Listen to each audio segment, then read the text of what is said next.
वंदे मातरम एक गीत जिसने आज़ादी की लड़ाई में आग लगा दी थी, लेकिन आज वही गीत भारत की सबसे बड़ी राजनीतिक लड़ाई का केंद्र बन गया है।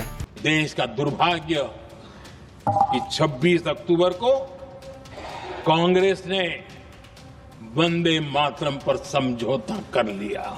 वंदे मातरम को विभाजित करने का आरोप लगाकर आप पूरी संविधान सभा पर आरोप लगा रहे हैं। अंग्रेजों को वंदे मातरम से दिक्कत थी। वंदे मातरम कोई दिखावा नहीं है, ना ही राजनीति का विषय है। इनके विचारों से, इनके भाषणों से जब बात सुनते हैं तो ऐसा लगता है कि वंदे मातरम इन्हीं का बनवाया हुआ गाना है।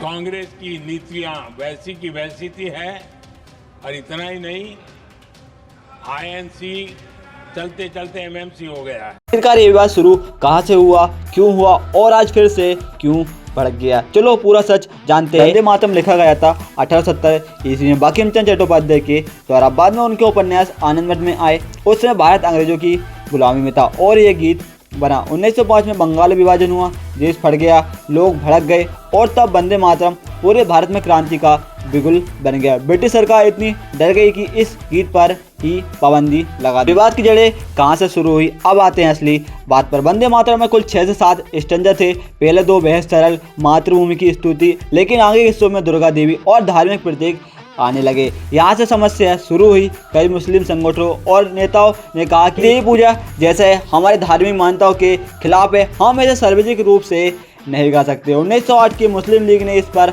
औपचारिक विरोध भी जताया। इसने सोचा कि देश आज़ादी की ओर बढ़ रहा है, धर्म के नाम पर झगड़ा बढ़ाना ठीक नहीं। तो 1937 में एक बड़ा निर्णय लिया गया। सिर्फ पहले 2 स्टैंजा गाए जाएंगे, बाकी इससे हटा दिए जाएंगे ताकि गीत सबके लिए स्वीकार है। एक कॉम्प्रोमाइज वर्जन आज भी स्कूलों, कार्यक्रमों और सरकारी स्थानों पर गाया जाता है। यानी इस विवाद को तब भी शांत करने की कोशिश हुई थी। 1950 में संविधान सभा ने वंदे मातरम को राष्ट्रगीत का दर्जा दिया, लेकिन संपूर्ण गीत कभी आधिकारिक रूप से लागू नहीं हुआ क्योंकि धर्म असहमति आज़ादी के बाद भी बनी रही। धीरे धीरे यह मुद्दा राजनीति से, धर्म से पहचान की लड़ाई से जुड़ गया। बात आती है आज की 2025 में फिर बहस शुरू हुई है क्योंकि कुछ नेताओं ने कहा पूरा वंदे मातरम वापस गाया जाए, सिर्फ 2 स्टैंजा नहीं। दूसरी तरफ विपक्ष और कई मुस्लिम संगठन बोले पूरा गीत धार्मिक है, हम मजबूर नहीं होंगे, देशभक्ति दिल से होती है, किसी गीत से नहीं। संसद तक में गर्मी हुई, सरकार बोली ये देश की शान है, विपक्ष बोला इसे राजनीति मत बनाओ। Social media